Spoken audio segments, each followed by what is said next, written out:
यहां तो कहो क्या बात है सुदर्शन वारे, क्या बात है गदाधर। यहां ठाकुर जी अद्भुत रूप में विराजमान है। परम मंगल में परात्पर अखिलेश्वर, अकारण करुणा वरुणालय, भक्त वांछा कल्पतरु, तड़ित्वित विनिंदित पीतांबरधारी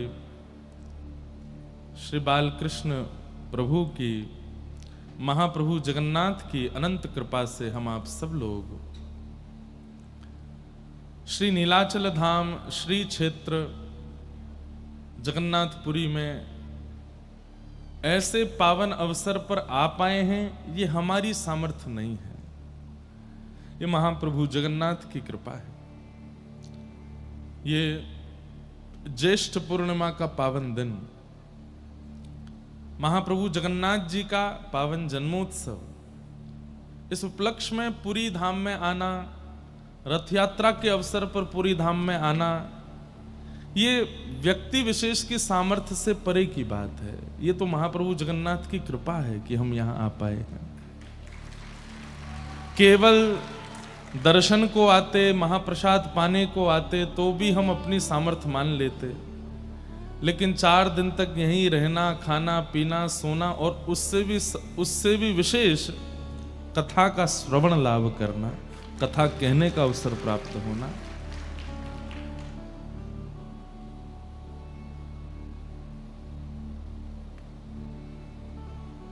एक वो मुझे आता तो नहीं है वो वाला भजन, पर मैंने सुनी है उसकी पंक्तियां। इतना कौन करता है किसी के लिए, जितना तूने कर दिया है मेरे लिए। मेरी जिंदगी बदल दी तूने, क्या जरा सा मैंने तेरा नाम।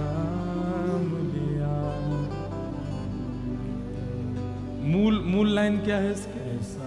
ऐसा क्या काम किया हमने तेरा, मेरा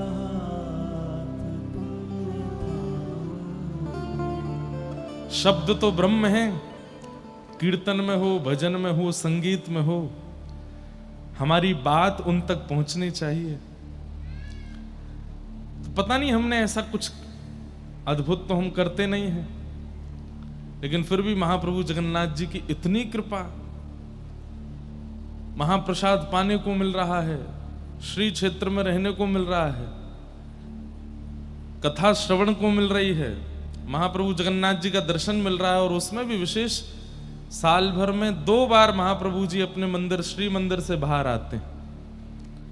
एक स्नान पूर्णिमा पर जो कि परसों है, और एक रथ यात्रा पर। और ये 2 ही अवसर ऐसे हैं जब पूरा ब्रह्मांड महाप्रभु जगन्नाथ जी का दर्शन करता है। भीतर जाके तो सब दर्शन करते ही हैं, लेकिन देवाति सब, अभी हम जगन्नाष्टक में सुन रहे थे ना कि शिव जी, ब्रह्मा जी, गणेश जी सब हाथ जोड़ के खड़े रहते हैं कि एक झलक दिख जाए महाप्रभु जी की। तब महाप्रभु जगन्नाथ आते हैं और आकर के सबको दर्शन देते हैं। ऐसा कह दें तो कोई इसमें अतिशयोक्ति नहीं है। सतयुग त्रेता द्वापर में भगवान वैकुंठ से ही पूरी सृष्टि का संचार करते हैं। ब्रह्मादि देवताओं को भी अति सहज ठाकुर जी होते हैं, वैकुंठ में जाके सब दर्शन कर लेते हैं। लेकिन कलिकाल में हम जीव इतने सामान्य हैं, हम जीव इतने पापों से ग्रसित हैं कि ठाकुर जी ने विचार किया वैकुंठ नहीं, अब नीचे चलते हैं। कलिकाल में महाप्रभु जगन्नाथ रूप में आकर के यहीं विराजमान हो गए और हम सबके कल्याण के लिए हमारे बीच में बैठे। एक राजा का सुंदर स्वभाव होता है कि वो अपनी राज्य गद्दी पर बैठ करके मंत्री, महामंत्री, सेनापतियों को आज्ञा करके पूरे नगर का संचालन करे, लेकिन ये उसका प्रेम स्वभाव होता है कि वो स्वयं प्रजा के बीच में आकर के पूरी प्रजा का संचार करे। जगन्नाथपुरी इस बात का प्रमाण है कि ठाकुर जी स्वयं हम सबके बीच में आ गए। इस कलिकाल में आ गए और कलिकाल में भी पुरी क्षेत्र में आ गए और यहाँ आकर के हम सबके बीच रह के हमारा उद्धार कर रहे हैं, हम सबके बीच रह के हमारा कल्याण कर रहे हैं। वे पुरी में विराजमान हैं, इसके अनेक प्रमाण क्यों हैं, ये सब स्कंद पुराण में है। यमराज जी को श्री देवी मैं कल रात से स्कंद पुराण ही पढ़ रहा हूं। कल परसों यहां ठाकुर जी का विवाह था,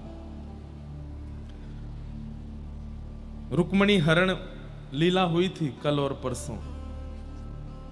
तो कटक में कथा कल विश्राम करके जैसे ही हम यहां पहुंचे तो सिंह द्वार पर देखा ठाकुर जी का जो चल स्वरूप है जगन्नाथ जी का, मदन मोहन लाल जी, वे श्रीदेवी के साथ में राजा जी के यहां जा रहे थे, क्योंकि नगर के जो मुखिया हैं वो राजा जी ही हैं, उनके पास जा रहे हैं और उनके साथ वहीं ठाकुर जी ज्योनार कहते हैं ना कि नए विवाहित लोग ज्योनार के लिए जाते हैं, तो ज्योनार के लिए राजा के यहाँ गजपति महाराज के यहाँ कल मदन मोहन लाल जी और श्रीदेवी गए। सौभाग्य से हमको सौभाग्य मिला, हम उसी समय पहुंचे, तो हम भी ठाकुर जी के संग पीछे से घुस गए राजा जी के भवन में। वहां अद्भुत ठाकुर जी विराजमान। सब लोग इधर देखो, ध्यान से सुनो कथा। तत्पश्चात फिर गजपति महाराज उन्होंने बुलाया हमको अपने पास बिठा करके, थोड़ी देर चर्चा हुई। तब उन्होंने एक आज्ञा की, बोले कि महाराज जी जगन्नाथ जी को लेकर के आज तक भी स्पष्टीकरण कहीं कथाओं में नहीं किया जा रहा है। आप भी कथा में सुनाते हैं और भी महापुरुष कथा में सुनाते हैं, पर हमारी प्रार्थना समझ लीजिए चाहे आज्ञा समझ लीजिए, एक बार आप केवल स्कंद पुराण में केवल पुरुषोत्तम, भागवत जी मत करिएगा, केवल पुरुषोत्तम महात्म करिए और आद्योपांत पुरुषोत्तम महात्म का एक बार कथा में कहीं वर्णन कीजिए, ताकि पूरे विश्व को मूल जगन्नाथ पुरी और श्री नीलाद्री भगवान के स्वरूप का भान हो। मैंने कहा महाराज जी हम तो यथाउचित जितना हो सके करते हैं, लेकिन आद्योपांत तो प्रारंभिक श्लोक से लेके पूरे संपूर्ण तो अभी तक नहीं किया है। तो यहां श्री गजपति महाराज को जगन्नाथ भगवान का चंदन विग्रह माना जाता है, उन्हें वही उचित सम्मान दिया जाता है जो महाप्रभु जगन्नाथ जी को है। और पूरे क्षेत्र में महाप्रभु जगन्नाथ जी केवल यहाँ के गजपति महाराज को ही स्वप्नादेश करते हैं, उनको स्वप्न में दर्शन देते हैं। कुछ भी करना हो, कोई भी लीला होनी हो, श्री राजा जी से स्वयं जगन्नाथ महाप्रभु बात करते हैं। तो उनकी आज्ञा तो अध्यादेश है। उन्होंने आज्ञा की महाराज जी आप एक बार पूरी स्कंद पुराण की कथा कीजिए। हमने कहा अब आपने कहा तो फिर उन्होंने ये भी कहा स्कंद पुराण कहीं और से मत लीजिए, यहीं पूरी मंदिर क्षेत्र से ही जो प्रकाशित है वही लीजिए। हिंदी प्रति उसकी अभी समाप्त जैसी हो गई है, विश्राम हो गई है, लेकिन हमारे कुछ मित्र हैं उन्होंने हमको वह स्कंद पुराण दिलवा दिया। तो ये मंदिर से प्रकाशित स्कंद पुराण की प्रति है। तो कल रात को 2:30 बजे तक हम पढ़ते रहे। आज सुबह उठ के यहाँ पर विलंब हो रहा था, जो आयोजक परिवार है उनको भी विलंब हो रहा था, तो तब भी पढ़ता रहा। भगवान स्वयं ब्रह्मा जी को बता रहे हैं, श्रीदेवी स्वयं यमराज जी को बता रही हैं कि भूल करके भी ये श्री क्षेत्र है, इसमें जन्म लेने वाले 3 प्रकार से श्री क्षेत्र मुक्ति देता है। ध्यान से सुनिएगा। आज ही सुबह वो भाग दर्शन किया मैंने, और उसमें कहते हैं 3 रूप से श्री क्षेत्र मुक्ति प्रदान करता है। किन किन भावों से? पहला, महाप्रभु जगन्नाथ जी का दर्शन करने से। सबसे पहला तो उनका दर्शन ही है जिससे मुक्ति प्राप्त होती है। दूसरा, श्री क्षेत्र में, पुरी क्षेत्र में जन्म लेने से। यहां किसी व्यक्ति का यदि जन्म हो जाए तो उसकी मुक्ति निश्चित है। और तीसरा कहा महाप्रसाद सेवन करने से, जो महाप्रसाद है उसका निर्माल्य या फिर महाप्रसाद सेवन किया हो और उसी के बाद ही यदि प्राण चले जाएं तो मुक्ति निश्चित है। तो धाम निवास, रूप दर्शन और प्रसाद सेवन, ये 3 प्रकार हैं श्री क्षेत्र में मुक्ति प्रदान करने के। इस प्रकार स्वयं लक्ष्मी जी बता रही हैं, स्वयं जैमिनी जी महाराज ऋषियों को वर्णन कर रहे हैं। इतना सुंदर महात्मा, हम तो अभी पढ़ ही रहे हैं पूरा। आज तो भूमिका थोड़ी सी कहेंगे, कल महाप्रभु जगन्नाथ जी के पूरे प्रादुर्भाव की कथा सुनाएंगे, आद्योपांत, कैसे ये दारू ब्रह्म यहाँ जगन्नाथपुरी में विराजे। स्कंद पुराण में जैसा लिखा है बिल्कुल वैसा। और क्योंकि परसों इनका जन्मोत्सव है, परसों महाप्रभु जगन्नाथ जी का जन्मोत्सव है, प्राकट्य उत्सव है, और उसी पर स्नान पूर्णिमा का कल परसों क्रम होगा। तो कल हम स्कंद पुराण से कथा का प्रारंभ करेंगे। पूरी कथा चाहे 3 घंटा लगे, 4 घंटे, लेकिन वक्ता है ना, वक्ता का स्वरूप क्या है कि विस्तृत को भी सूक्ष्म कर दे और सूक्ष्म को भी विस्तृत कर दे, वो वक्ता का गुण है। तो वो गुण ठाकुर जी कृपा से थोड़ा बहुत आ गया है। तो 3 घंटा जितना समय लगेगा, कल पूरा पुरुषोत्तम महात्म्य सुनाएंगे और महाप्रभु जगन्नाथ जी के पुरी में विराजमान होने तक की पूरी लीला, और उसके बाद स्नान पूर्णिमा का क्रम कैसे होता है सब कुछ बताएंगे। परसों कथा का क्रम तो नहीं है, लेकिन आप सबको सुबह 8-9 बजे तक यहाँ उपस्थित होना है। 8 बजे तक उपस्थित हो जाएं। 9, साढ़े 9 बजे यहीं पर प्यारे गिरधर लाल जी का स्नान होगा, जलाभिषेक होगा। अब यहाँ की स्नान पूर्णिमा में और वृंदावन की स्नान पूर्णिमा में थोड़ा सा अंतर है, वो मैं आज स्पष्ट करूंगा कि हमारे वृंदावन की स्नान पूर्णिमा क्यों होती है। ठाकुर जी का ज्येष्ठाभिषेक वृंदावन में किस भाव से होता है और यहाँ किस भाव से होता है, उसमें अलग अलग कथा क्रम है। प्यारे गिरधर लाल जी बहुत दिन बाद कथाओं में आए हैं, जगन्नाथपुरी आए हुए हैं।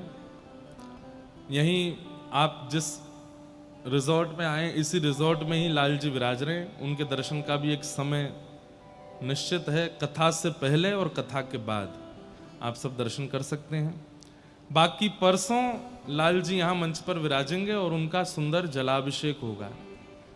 यमुना जी का जल आया है कठा पत्थर उत्तराखंड से, क्योंकि वहां बिल्कुल स्वच्छ जल है। जहां से महाप्रभु श्री लाल जी के लिए जल आया है, उससे पहले कोई बांध नहीं है। यमुनोत्री से यमुना जी सीधी आ रही हैं पृथ्वी पर, तो कोई बांध नहीं है, इसलिए वहीं का जल मंगवाया गया है। हमारे गांधी धाम गुजरात के हैं प्रेम जी, और 1-2 बालक ये सब मिलकर के वहां से जल लेके आए हैं। क्या बोलते हैं उसको, फ्लाइट में क्या करवा के लाए हैं? पानी इतना कैसे आता है हवाई जहाज में, इतना तो लाने नहीं देते, कार्गो करवाया। हाँ, यमुना जी का जल कार्गो के थ्रू आया है, तो अद्भुत है। कल संध्या में एक क्रिया होगी, सुबह कथा होने के बाद दर्शन आदि तो आप सब कर ही रहे हैं, पर शाम को वो सारा जल यहाँ मंच पर व्यवस्थित करके श्री यमुना जी का स्वागत होगा, यमुना जी का पूजन होगा, पद पदावलियां गाई जाएंगी। उसके बाद यमुना जी का जल सुगंधित किया जाएगा, उसमें थोड़े केसर पुष्प आदि ये सब पधराए जाएंगे। फिर एक एक करके वो जल यहाँ से जाएगा, लाल जी के पास रात्रि विराजेगा। रात्रि में श्री यमुना जी और ठाकुर जी का रास विहार होगा, और अगले दिन फिर सुबह यहाँ यानी कि परसों लाल जी विराजेंगे और लाल जी का फिर अभिषेक होगा। अब संख्या तो इतनी ज्यादा है आप लोगों की, मेरा तो मन है कि सब करें अभिषेक, लेकिन सब अभिषेक तो दर्शन ही करिएगा, बाकी सबको ठाकुर जी का चरणामृत यमुना जी का जल सबको प्राप्त होगा।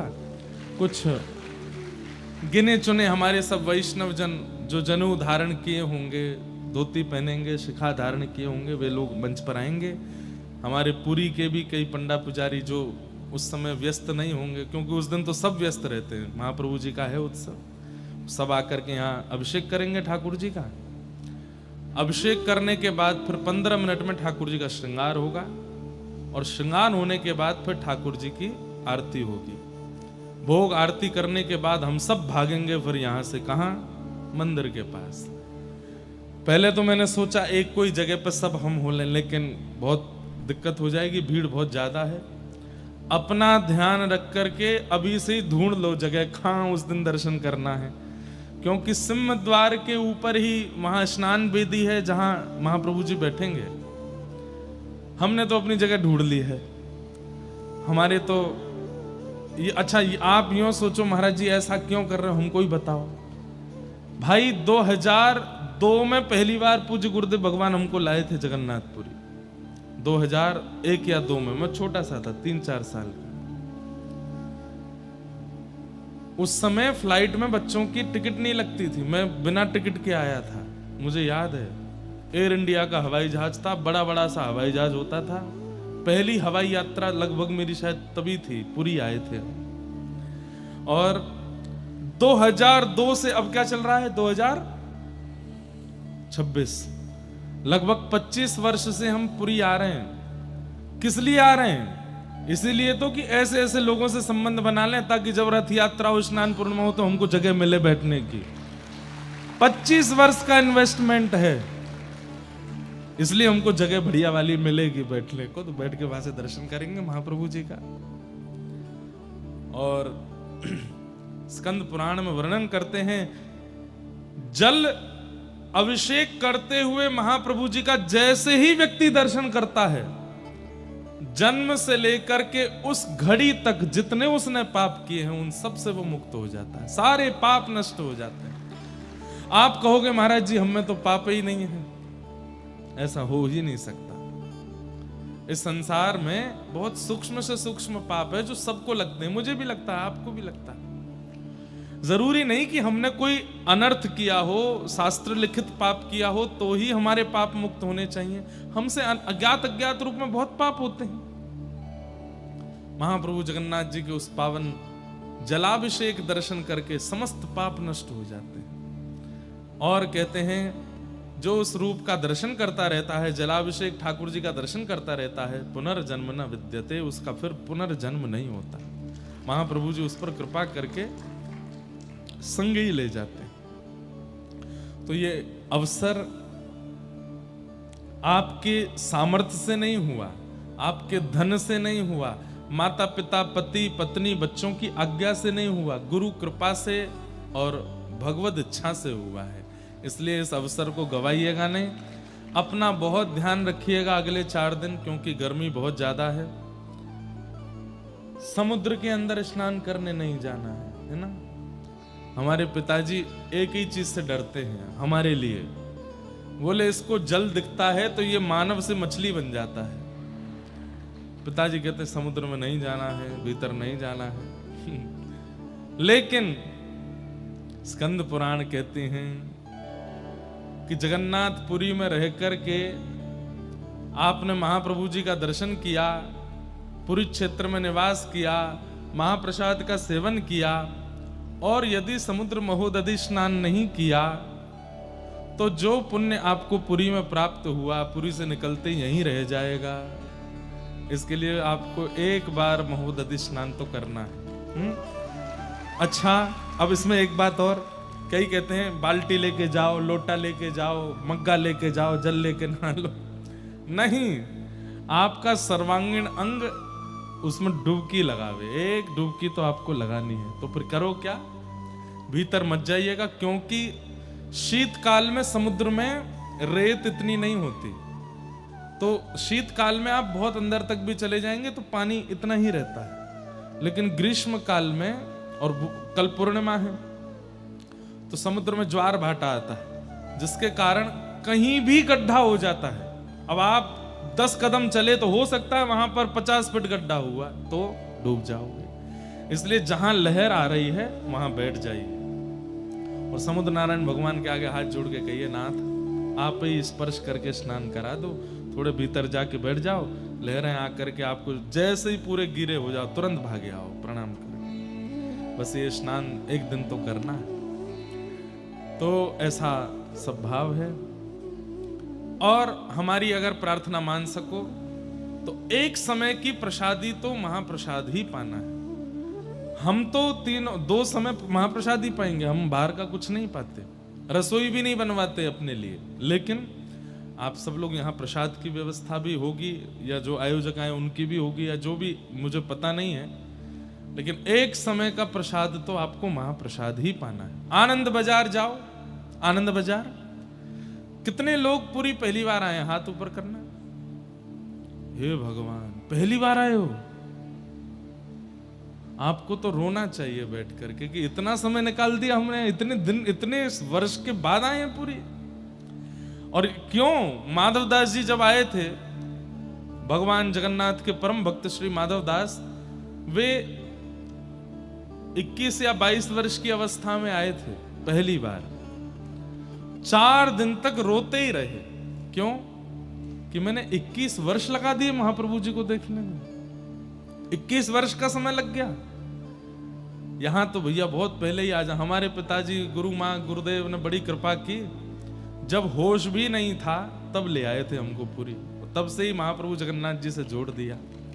बहुत छोटी अवस्था में ही, पता नहीं पूज्य गुरुदेव को याद भी है कि नहीं, बहुत छोटा सा था, गोदी में ही रहता था, पैदल चलना आता था लेकिन चलते नहीं थे, लाडले लाला थे ना।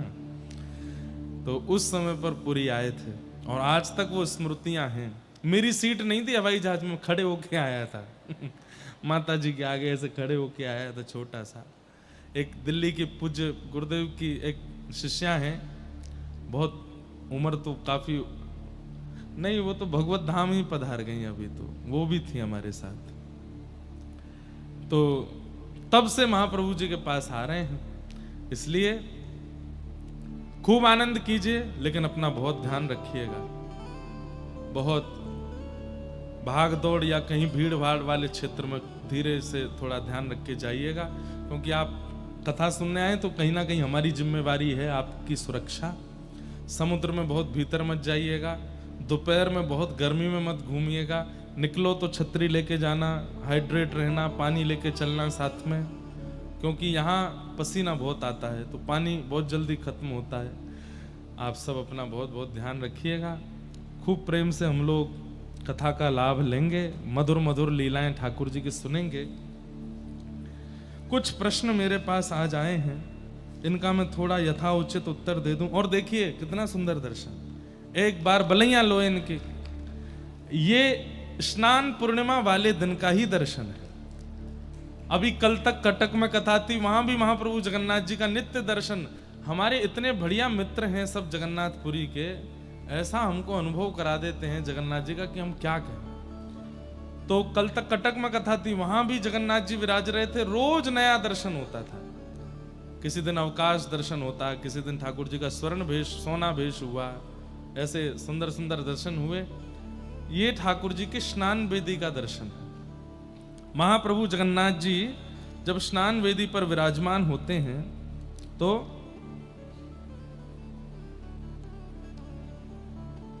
अभी श्लोक लिखा है स्कंद पुराण का, लेकिन जो मैं बोलूं शायद वही हो। ये दोले च है कि डोले च है? डोले, दोले, द है ना। दोले च दोल गोविंदम चापे च मधुसूदन रथे तु वामनं दृष्ट्वा पुनर्जन्म न विद्यते। डोल वेदी में गोविंद का दर्शन। ये डोल वेदी संभवतः होली के समय होती है? अच्छा, झूला पर। हमारे यहाँ डोल होली पर होता है, ठाकुर जी का डोल।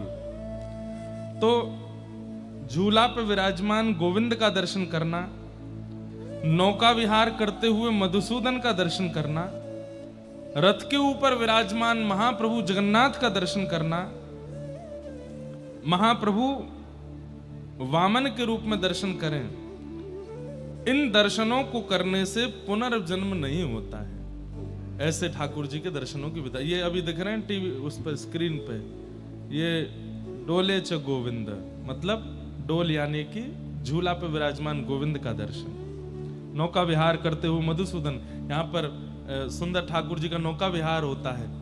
कितने दिन तक ठाकुर जी नौका विहार करते हैं, वो सरोवर भी है, वहां दर्शन करके आना एक बार। और रथ के ऊपर महाप्रभु वामन रूप में दर्शन करने से पुनर्जन्म न विद्यते, ऐसे ठाकुर जी के मधुर दर्शन हैं। तो ये रत्न ठाकुर जी स्नान वेदी पर विराजमान इसी स्वरूप में होंगे परसों, तो वही स्वरूप यहाँ पर विराजमान है। श्री बलभद्र जी, सुभद्रा जी और महाप्रभु जगन्नाथ जी और सुदर्शन जी, चतुर्व्यूह रूप, इसका खूब भाव से दर्शन करो। बाहर कितनी अच्छी एंट्रेंस बनाई है, पूरा महाप्रसाद, कैसे महाप्रसाद की हंडियां हैं, कैसे लोग सब सिद्ध करते हैं, सब बाहर उसका निर्माण किया गया है। और भीतर प्रवेश करते ही श्री राधा रमन लाल जी विराजमान है। उसमें एक संशोधन हम करना चाहते हैं कि राधा रमन लाल जी वहां मुख ना करके इधर मुख कर लें, यहाँ जगन्नाथ जी को देखते रहें, कथा श्रवण करें। किन्हीं बालक के श्री राधा रमन लाल जी जैसे स्वरूप बाहर विराजमान है, तो उनका मुख इधर की तरफ हो जाए तो हमें बेचारे उनका मन हो रहा है कथा सुनने का, ऐसे सुनने होंगे तो इधर ही मुख कर लें तो सुख मिलेगा। पूरा पंडाल भी क्या अद्भुत सुंदर बनाया, सब उड़ीसा के, ये देखो रसगोल्ला भोग, अधर पाना, और ये क्या नीलाद्री विजय, ये सब दर्शन यहाँ पर सब करवाए गए हैं। इनका भी सब लोग दर्शन करो।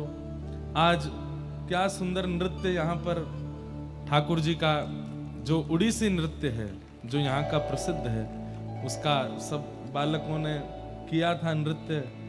हमारे भैया, ये पिछले वर्ष कथा हुई तब भी यहाँ पर, और महाप्रभु जगन्नाथ जी के, जब जगन्नाथ जी रथ की ओर चलते हैं और रथ में आरूढ़ होकर चलते हैं, तब भी ये सेवा करते हैं, ठाकुर जी के आगे नृत्य करते हैं, ठाकुर जी के आगे नृत्य करते हुए चलते हैं।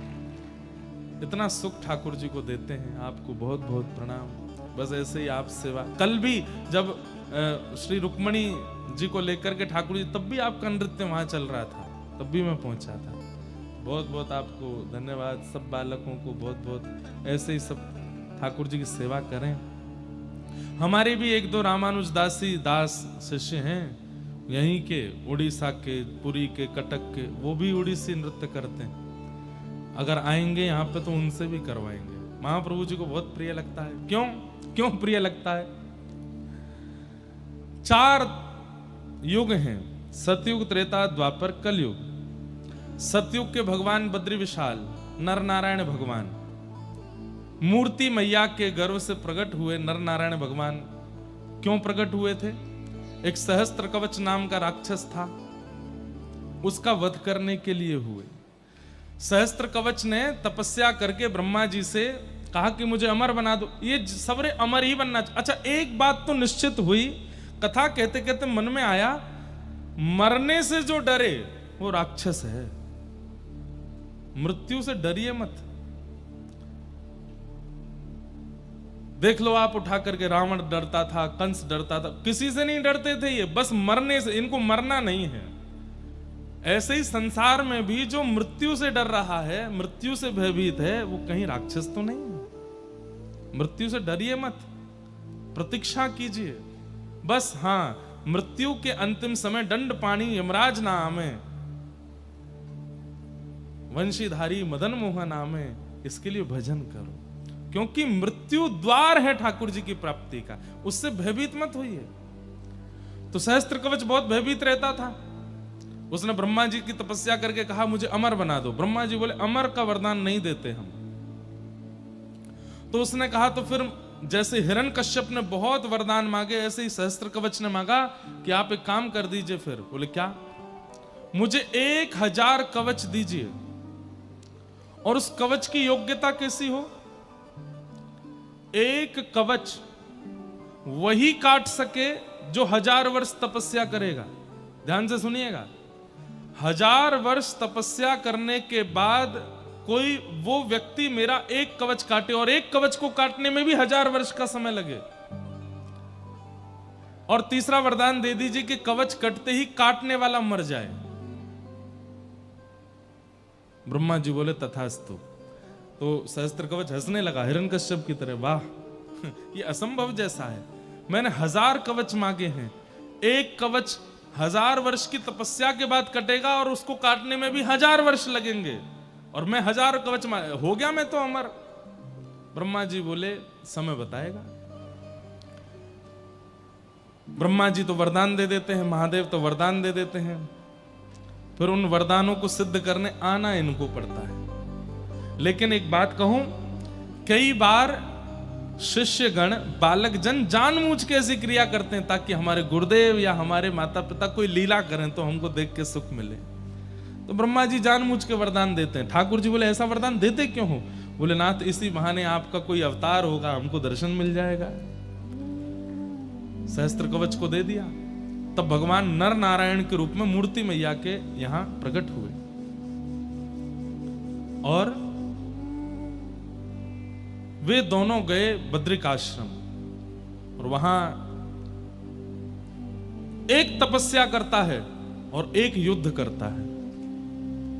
जब नर युद्ध करते हैं तब नारायण तपस्या करते हैं, और 1000 वर्ष ही लगना है। अब कहां वो, नहीं तो उसने तो वरदान पूरा एक बार रिवाइंड कीजिएगा, क्या वरदान था? एक कवच को काटने में 1000 साल लगेगा, वही काट पाएगा जो 1000 साल तपस्या करेगा, और काटने के बाद उसकी मृत्यु हो जाएगी। तो नर नारायण भगवान ने किस पद्धति से मारा उसको कि जब नर युद्ध करते हैं तो 1000 वर्ष युद्ध में लगेगा, उतनी देर नारायण बैठ के तपस्या करते हैं, और जैसे ही उसका कवच कटता है और वो अपनी वरदान के स्वरूप में नर को परास्त कर देता है, कवच कटते ही वे मूर्छित होकर गिर जाते हैं, तब भगवान नारायण मृत संजीवनी विद्या से उसको जीवित कर देते हैं। वो कहते तू तप पे बैठ, अब मैं लड़ता हूं। फिर नारायण लड़ते हैं, उसका कवच काटते हैं, उतनी देर नर बैठ करके तपस्या करते हैं। जैसे ही नारायण मूर्छित होते हैं, मृत संजीवनी विद्या से उनको पुनः प्रकट करके आप बैठो तपस्या में, मैं युद्ध करता हूं। दोनों ने ऐसे युद्ध करते करते उसको शांति नहीं लेने दी। ऐसे वरदान का क्या फायदा? देखा जाए तो वो 9000 वर्ष तक लड़ता ही रहा, बैठ नहीं पाया शांति से। अरे व्यक्ति जब जेल हो जाती है ना तो 10-12 साल में ये सोचता है मुझे कोई रोग ही हो जाए, मैं मर ही जाऊं इससे अच्छा तो। लेकिन वो सहस्त्र कवच मर नहीं सकता। क्यों? वरदान है, 1000 कवच जब तक नहीं कटेंगे तब तक नहीं मरेगा।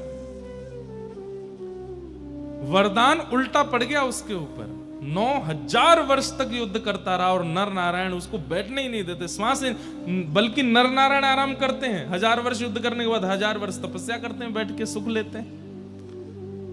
एक कवच जब उसका रह गया, इतने के बाद भी उसने मृत्यु को स्वीकार नहीं किया, छुप गया। सूर्य नारायण के पास जाकर के जब छुपा, कालांतर में द्वापर युग में कुंती मैया ने सूर्य नारायण को जब प्रकट किया तब उन्होंने प्रसन्न होकर के एक पुत्र प्रदान किया, वही कर्ण।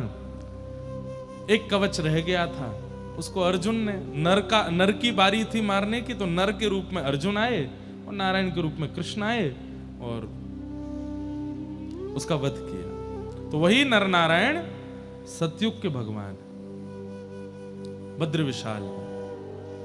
वहां पर मंदिर के ठाकुर जी के दर्शन से भी फल है। 2 पर्वत जो नर नारायण है उनके दर्शन की ज्यादा महत्ता है।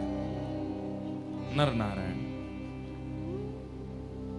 त्रेता के भगवान दक्षिण भारत में विराजमान श्री रंगनाथ।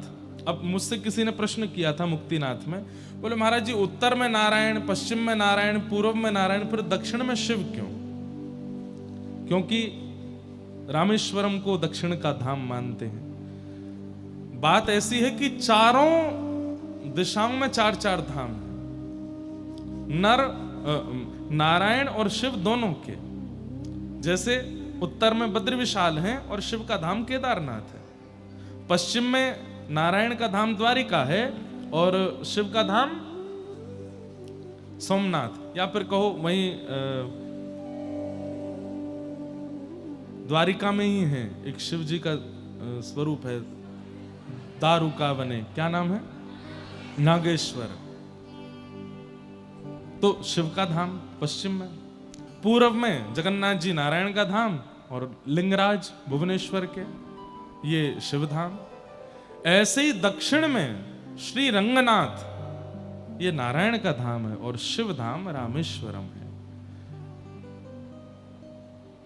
लेकिन बहु प्रसिद्धि रामेश्वरम जी की ही है, तो लोग दक्षिण का धाम केवल उन्हीं को मानते। केवल वे नहीं है, नारायण का धाम श्री रंगनाथ है। तो त्रेता में, सतयुग में बद्री विशाल, त्रेता में रंगनाथ और रामेश्वरनाथ,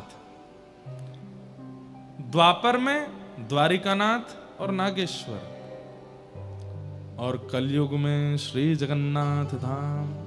श्री जगन्नाथ का ही महत्व है। सतयुग में तपस्या कर रहे हैं भगवान,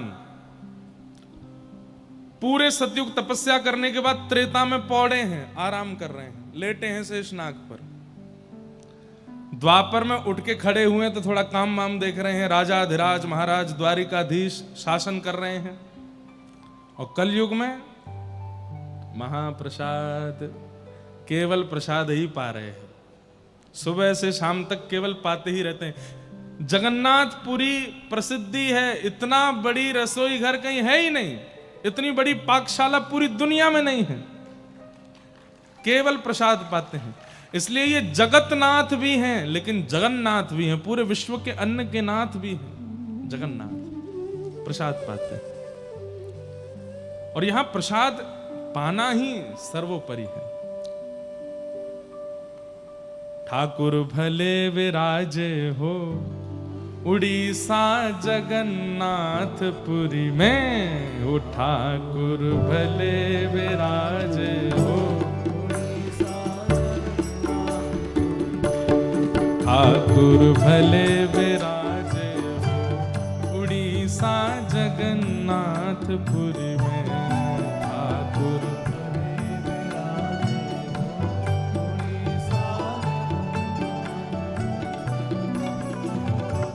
इतनी बढ़िया एसी की व्यवस्था की है, अब तो ताली जोर से बजनी चाहिए। बल्कि मुख्य व्यास जी के एसी काम नहीं कर रहे हैं, लेकिन आप लोग तो सब बढ़िया हो, प्रेम से गाओ। और 4 दिन ये हमारे जीवन की बहुत बड़ी उपलब्धि वाली कथा है, इसलिए भैया 4 दिन उत्साह में कमी नहीं होनी चाहिए। महाप्रभु जगन्नाथ जी का जन्मोत्सव खूब आनंद से मनाएंगे हम सब।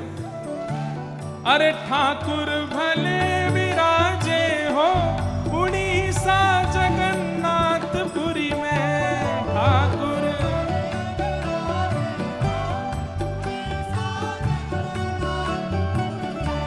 अरे ठाकुर भले विराजे हो उड़ीसा जगन्नाथपुरी में,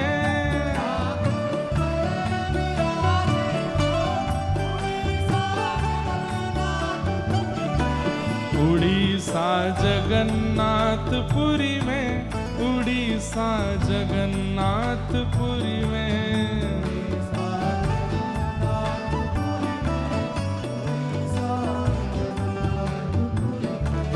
उड़ीसा जगन्नाथपुरी में, उड़ीसा जगन्नाथपुरी में,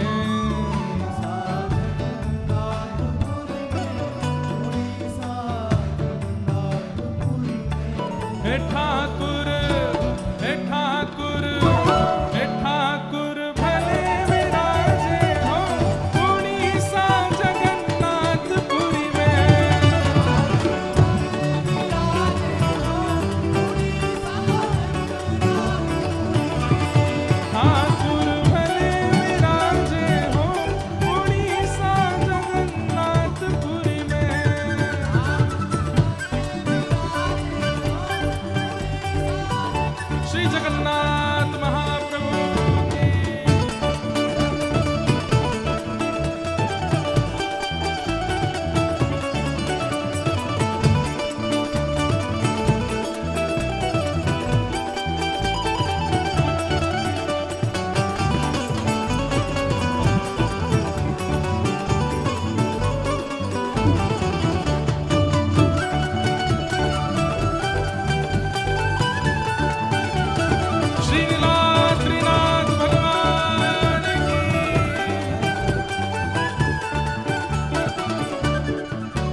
कब से छोड़ी मथुरा नगरी,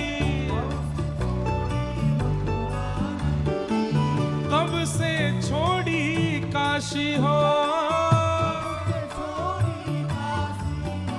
अरे झारखंड में आन विराजे।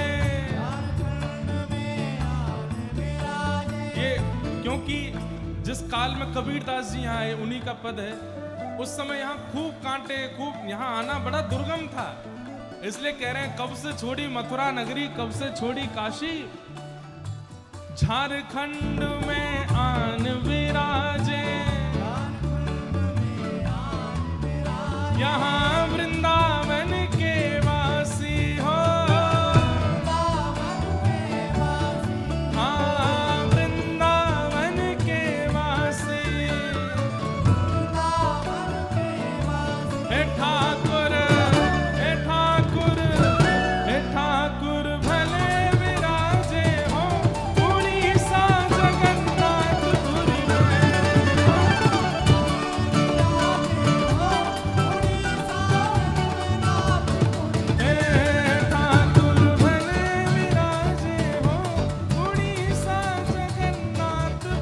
में।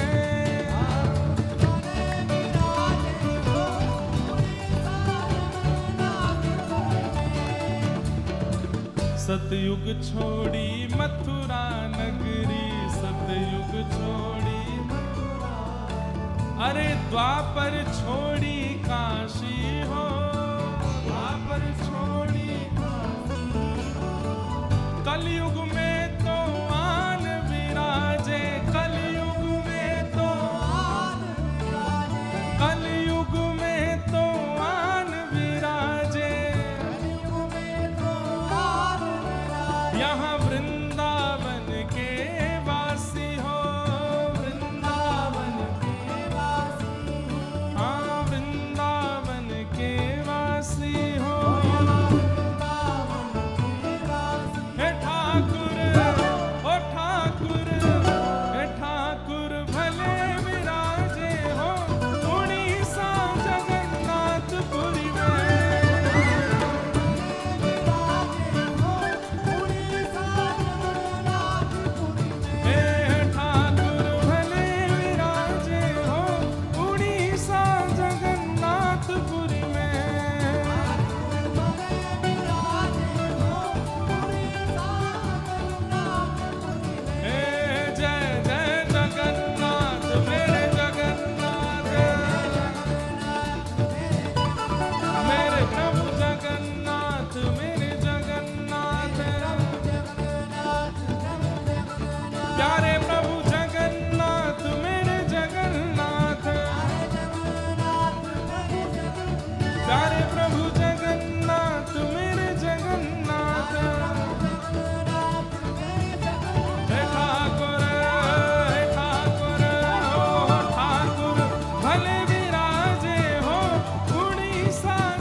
बंगाली मांगे भात हो, बंगाली मांगे भात हो, बंगाली मांगे भात हो,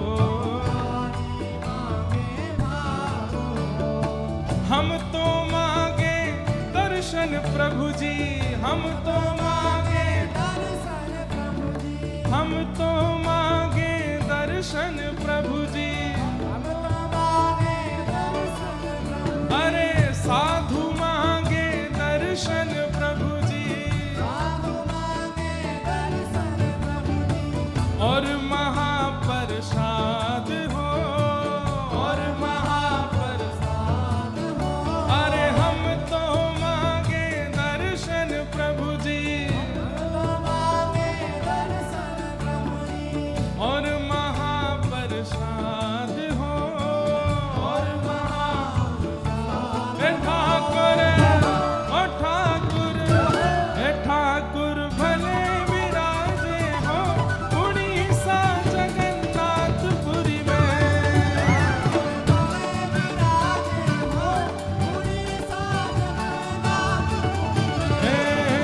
ठाकुर भले विराजे हो उड़ीसा जगन्नाथपुरी में।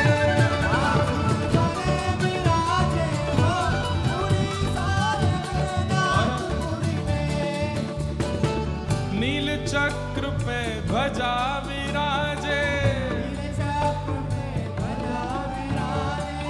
मस्तक सोहे हीरा हो, मस्तक बीच में बहन सुभद्रा सोहे, बीच में बहन सुभद्रा सोहे, बीच में बहन सुभद्रा सोहे, बीच में बहन सुभद्रा सोहे।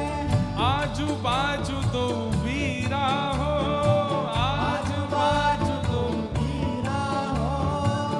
वीरा मतलब दो भैया बैठे हैं, बीच में बहन जी बैठी हैं। बीच में बहन सुभद्रा सोहे, बीच में बहन सुभद्रा सोहे। और आजू बाजू दो वीरा हो, आजू बाजू दो वीरा हो।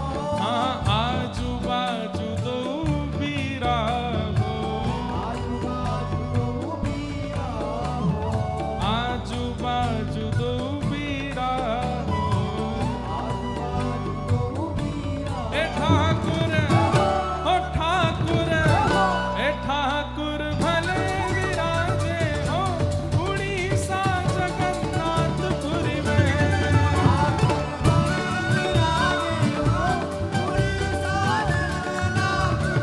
हे ठाकुर भले विराजे हो उड़ीसा जगन्नाथपुरी में।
श्री जगन्नाथ महाप्रभु। नील चक्र पे ध्वजा विराजे, नील चक्र पे विराजो, मस्तक सोहे हीरा हो, मस्तक बीच में बहन सुभद्रा सोहे, बीच में बहन सुभद्रा सोहे। आजू बाजू दो वीरा हो, आजू बाजू दो वीरा। अरे ठाकुर भले विराजे हो उड़ीसा जगन्नाथपुरी में। ठाकुर भले विराजे उड़ीसा। अच्छा, इसमें एक दो पंक्तियां ऐसी हैं जो एक अधिकारी भक्त बोल सकता है। अधिकारी भक्त मतलब ठाकुर जी से न एक नोक झोंक, थोड़ी बहुत लड़ाई झगड़ा जैसा, ठाकुर जी से थोड़ी सी, जैसे कहते हैं ना कि थोड़ी न एक, अरे भैया अब तो बड़े आदमी है गए, हमको काय को देखोगे, हम तो काय को बात करोगे, ऐसे कोई प्रेमी लोग बोलते हैं। तो उड़ीसा आए हैं उत्तर भारत के भक्त, तो क्या कह रहे हैं? गांव गांव में बाग बगीचा, गांव गांव में बाग बगीचा, गली गली फुलवारी हो, गली गली फुलवारी हो। घर घर देखो केला नारियल, घर घर देखो केला नारियल। श्री महाप्रभु जगन्नाथ जी की एक भी सामग्री बिना नारियल के नहीं बनती है महाराज। सब में नारियल तो पड़ेगा ही पड़ेगा, उसी से ही महाप्रसाद सिद्ध होगा। घर घर देखो केला नारियल, घर घर देखो केला नारियल, और घर घर ठाकुर वारी हो, घर घर ठाकुर वारी हो। और क्या कह रहे हैं? दो दो कोस पे हाट लगे हैं, दो दो 5 कोस पे चट्टी हो, 5 कोस पे चट्टी हो। चलते चलते पाम पिराने, चलते चलते पाम पिराने, शरीर हो गया मिट्टी हो, शरीर हो गया मिट्टी हो। 2-2 कोस पे हाट लगे, एक कोस में 3 किलोमीटर, 2 कोस में 6 किलोमीटर। 6 किलोमीटर बाद कहीं छाया मिलती है, तब जाकर के न धूप से बच पाते हैं। 5 कोस पे चट्टी मतलब एक कोई शहर या फिर कोई एक जगह जहां कुछ खान पान की कोई व्यवस्था हो। पैदल आने वाले थे ना कबीरदास जी, तब उन्होंने लिखा है। और चट्टी चट्टी बनिया लूटे, चट्टी चट्टी बनिया लूटे, और लूटे फिरंगी हो, और लूटे फिरंगी हो। सिंह द्वार पे पंडा लूटे, सिंह द्वार पे पंडा लूटे, यात्री भय उदासी हो, यात्री वो तो नियम है। यहाँ हमारे सब ठाकुर जी के सेवायतों पे तो डंडी सी और होती है, उसको बजाएंगे, कड़क कड़क करके बजाते हैं। कभी कभी एक दूसरे के ऐसे सिर पे भी देते हैं। वो ठाकुर जी का आशीर्वाद मानना चाहिए। हमारे नाना जी हमको समझाते थे, वो लाला हम संसारी लोगों का जितना भी अनीति का धन है, जिससे हमारा संसार, व्यापार, व्यवहार, बुद्धि सब विकसित, सब नष्ट होने वाली है।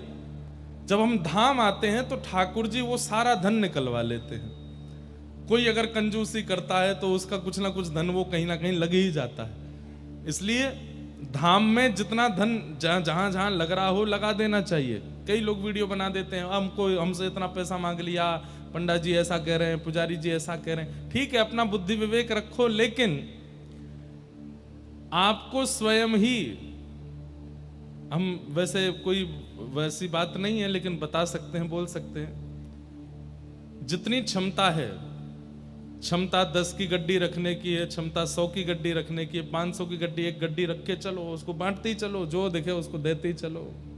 धाम में आकर के खूब दान पुण्य करो। क्यों? उससे क्या होता है, जो धन हमारी संपूर्ण कमाई में हमारा नाश करने वाला है वो धाम में ऐसे ही निकलता है, उसको निकाल देना चाहिए। उससे बुरा नहीं मानना चाहिए कि वो मांग रहे हैं, कर रहे हैं। अरे महाप्रभु जगन्नाथ जी के ये सब अंग रक्षक हैं, ये सब उनके सेवाधिकारी, सबको प्रदान करना चाहिए। तब कबीरदास जी कहते हैं, चलते चलते पाम थक गए और महाराज स्थिति ऐसी हो गई। लेकिन तभी सबसे बड़ी शांति, जब आप जगन्नाथपुरी आते हैं तो पहली शांति कब होती है बताओ? मतलब चाहे सफर की थकान हो, चाहे आपका शारीरिक पीड़ा हो, मानसिक पीड़ा हो, सबसे निवृत्त पहली बार आप कब होते हो बताओ? हैं? कैसे पता आपको? ये तो मुझे बताना था आपको। जैसे ही दूर से शिखर दिखाई देता है और नील चक्र दिखाई देता है, फ्लाइट कितनी लंबी थी, पैसा कितने खर्च हुए, कितनी थकान हुई, कितनी भागदौड़ हुई, सब भूल जाते। नील चक्र देखते ही उत्साह आ जाता है। कल सुबह बहुत जल्दी जल्दी वहां सब क्रम हुआ, कटक की कथा हुई, भयंकर गर्मी थी, हालत थोड़ी असहनीय सी हो रही थी, सुबह से कुछ पाया नहीं, 3 बजे जाके भोजन किया, फिर मिलने वाले लोगों से मिलते मिलते 6 बज गए। तो मैं रास्ते में सोचता आ रहा मैंने कि अब मंदिर में भी बहुत भीड़ होगी, कैसे जाएं, और हम ऐसे नहीं जाते मंदिर, बिल्कुल यहाँ के पंडा पुजारियों की तरह पोशाक पहन के जाते हैं मंदिर, बिल्कुल जैसे यहाँ पे ठाकुर जी को वैसे ही देखना प्रिय है, अपने प्रियजनों को तो वैसे ही बन के जाते हैं। हमने कहा स्नान करेंगे, कपड़े बदलेंगे, बड़ा समय लगेगा, क्या करें। तो हमने फ़ोन करके एक भैया को कहा कि दर्शन हम कल जाएंगे, अब आज तो आराम करेंगे थोड़ा। सत्य घटना है, मेरे साथ गाड़ी में जो थे उनको पता भी, मैंने फ़ोन करवा दिया था कि अब जाने की स्थिति में मैं नहीं हूँ, मंदिर नहीं जा पाऊँगा, गर्मी भी बहुत है और मैं कथा नहीं कर पाऊँगा अगर ज़्यादा कुछ बीमार हो गया तो। जैसे ही नील चक्र दिखाई दिया है और करीब 8 किलोमीटर दूर से ही मंदिर दिख जाता है, मंदिर देखते ही, नील चक्र देखते ही इच्छा होने लगी चलें।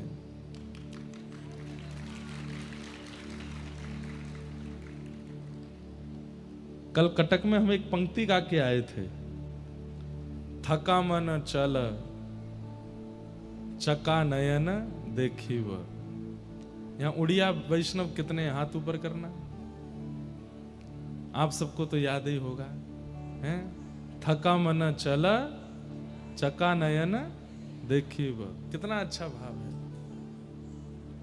तो जैसे ही नील चक्र दिखाई दिया, सारी जितनी पीड़ा थी, जितना थकान थी, सब दूर हो गई। आए, आकर के तुरंत स्नान किए, कपड़े पहने पहुंच गए, और जैसे ही पहुंचे ठाकुर जी के विवाह का दर्शन हो गया, राजा जी से मिलना हो गया, गजपति महाराज से महाप्रसाद भी हो गया, ठाकुर जी ने चकाचक दर्शन भी कराई दिए, सब आनंद हो गए। और फिर नींद तो छोड़ो, रात में 2 बजे तक स्कंद पुराण और पढ़ते रहे। ऐसी ऊर्जा आई चित्त में कि बस जैसे कोई थकान ही नहीं थी। तो नील चक्र पे ध्वजा विराजे, नील चक्र पे मस्तक सोहे हीरा हो, मस्तक सोहे हीरा हो, बीच में बहन सुभद्रा सोहे। अच्छा, एक बात मैं कथा में कहा करता हूं, दर्शन करके लगता है हमारे जगन्नाथ जी के हस्त कमल, बलभद्र जी के, लेकिन सुभद्रा जी के कहाँ है? तो बहन है ना, वात्सल्य मूर्ति है, माताओं में वात्सल्य ज्यादा होता है। ऐसा कभी कभी लगता है कि बलभद्र जी और जगन्नाथ जी ये दोनों तो कृपा करना चाहते तो हैं, लेकिन बैठे थे बस, नहीं कर रहे थे। तब एक भुजा जगन्नाथ जी की और एक भुजा बलभद्र जी की इन्होंने ही आगे किए, बोले कि इस पर कृपा करो, ये जो सन्मुख आया इसका कल्याण करो। इसलिए सुभद्रा जी की जो दोनों भुजाएं हैं वो दोनों भैयाओं के ऐसे कमर पे हैं मानो, और ऐसे मानो आगे आगे बढ़ा रही हूं कि इस पर कल्याण करो, इसका उद्धार करो, ये जो सन्मुख आया है। बीच में बहन सुभद्रा सोहे, बीच में बहन सुभद्रा सोहे, आजू बाजू दो बीरा हो, आजू बाजू दो बीरा। अरे ठाकुर भले विराजे हो उड़ीसा जगन्नाथपुरी में, ठाकुर भले उड़ीसा जगन्नाथपुरी। ऐसे महाप्रभु जी का महाप्रसाद, महाप्रसाद आप सब लोग एक समय तो पाइए ही पाइए, ये नियम रख लीजिए कि महाप्रसाद हमको पाना है। कुछ प्रश्न हैं उनके मैं उत्तर दे दूं, फिर उसके बाद कथा का विश्राम की ओर चलेंगे। किन्हीं का भाव है कि मुझे श्री जी के प्रति सखी भाव तथा ठाकुर जी के प्रति जीजा जी का भाव स्वप्न में संकेत हुआ, जिसकी पुष्टि मैंने ठाकुर जी के सन्मुख पर्ची डाल के भी की। गुरुदेव, इस रिश्ते का निर्वहन मुझे किस प्रकार करना चाहिए?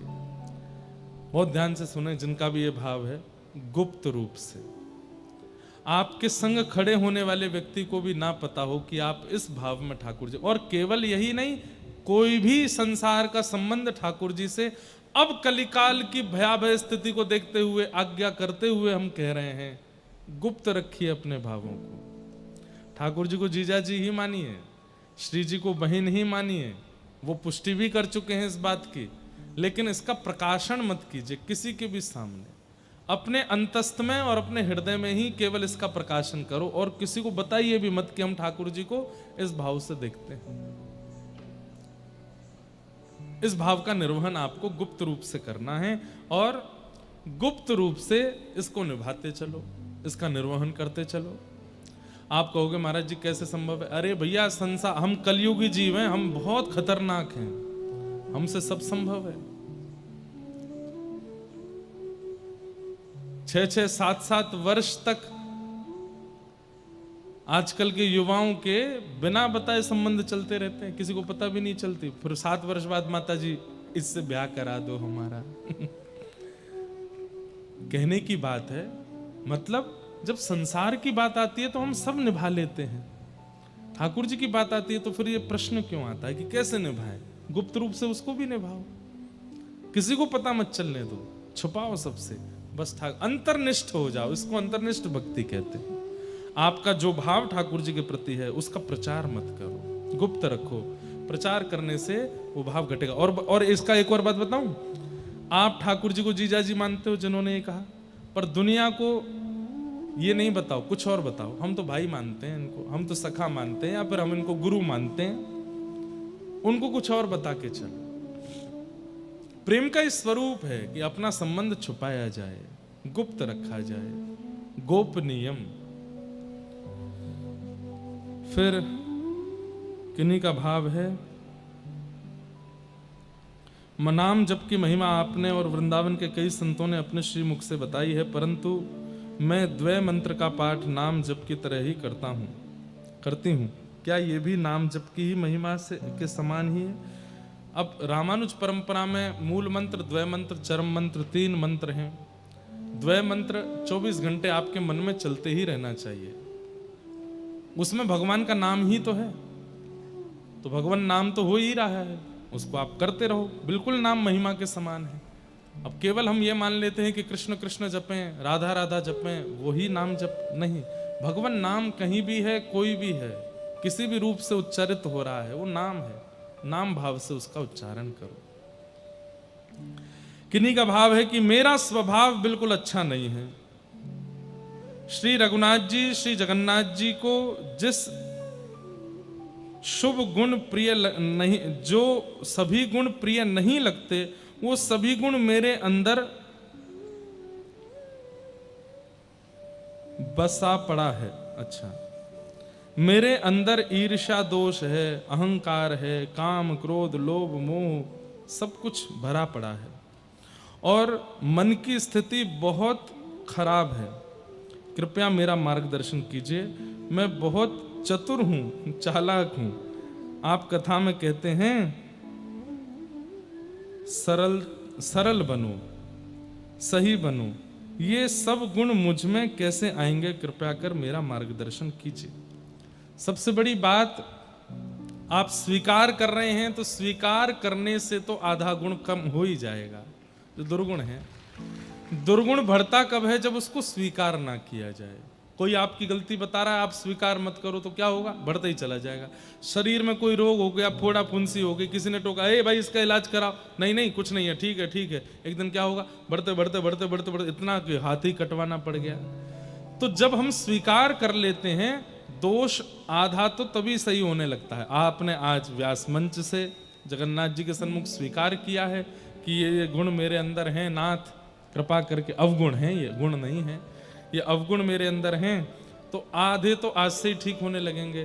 बाकी अपने अवगुणों को ठाकुर जी के सन्मुख नित्य कहा करो।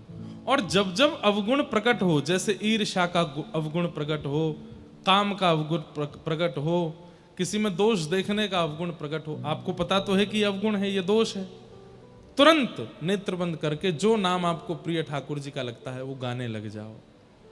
भाई बीमार होते ही औषधि ली जाती है ना, अवगुण आते ही नाम रूपी औषधि गाने लग जाओ, लेने लग जाओ। उससे क्या होगा? आइंदा वो अवगुण प्रकट नहीं होगा। जैसे किसी से ईर्ष्या हो रही है, वो व्यक्ति सामने आ गया, आप उसको देखते ही तिल मिला गए, उसको देख करके मन में आ रहा है गिर जाए, इसका तो ऐसा हो जाए, इसका नाश हो जाए। 2-4 बात बोलने के बाद तुरंत नेत्र बंद करो, नहीं नहीं नहीं नहीं, ये अवगुण है, भगवत प्राप्ति में बाधा डालेगा। जगन्नाथ जगन्नाथ जगन्नाथ जगन्नाथ, गोविंद माधव मधुसूदन मुरारी, हे माधव आदि आदि भगवान के नाम गाने लग जाओ। श्री राधा श्री राधा श्री राधा। तुरंत औषधि लेते ही क्या होता है, बुखार धीमा पड़ जाता है। अवगुण आते ही नाम गाने लग गए। किसी ने मुझसे कहा नाम जप करने का सबसे बढ़िया समय कौन सा है? जब अवगुण प्रकट हो तभी गाओ। जीभ ललचा रही है, क्यों? पानी पूरी खानी है, पानी बतासा खाना है। जीभ में बहुत तेज इच्छा प्रकट हो रही है। ये अवगुण तो नहीं है, लेकिन पानी पूरी ही खाते खाते जीव की इच्छा पूरी करते करते एक दिन वो मांसाहार तक करवा देती है। इसलिए थोड़ा उस पर शांति संयम करना जरूरी। जैसी इच्छा प्रकट हो तुरंत नाम गाने लग जाओ, भगवान नाम गाओ। जो मोहे राम लागते मीठे, गाओ। जो मोहे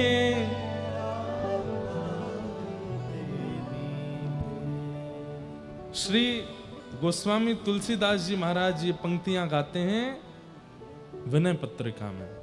जो मोहे राम लागते मीठे, जो मोहे राम तो 60 रस सब रस रस अनरस, जो 60 तो जितने भी रस हैं संसार के वो सब अनरस हो जाएंगे। है जाते सब सीठे, जो मोहे राम लाग।